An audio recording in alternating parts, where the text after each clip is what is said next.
Ben sana yaprak demem, dağdan düşer azma olur, azma olur.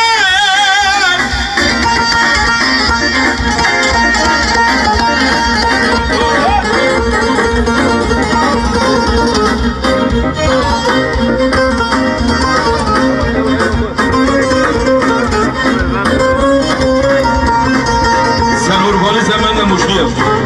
Sen hakkındır, sen okuyacaksın.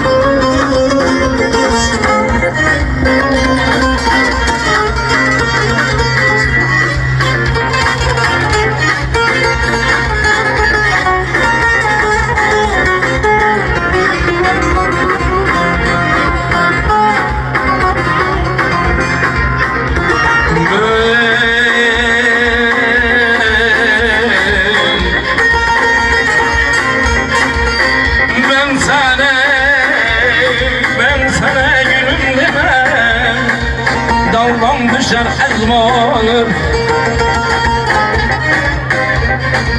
Ben sana paşam demem,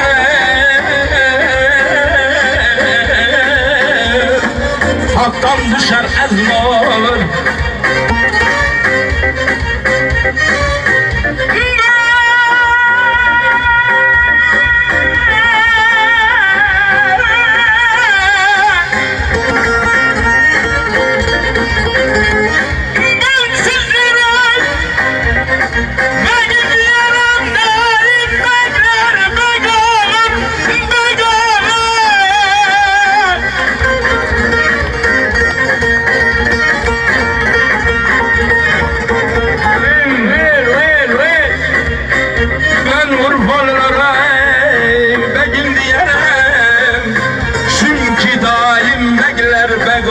Melek, melek, melek, melek, melek, melek.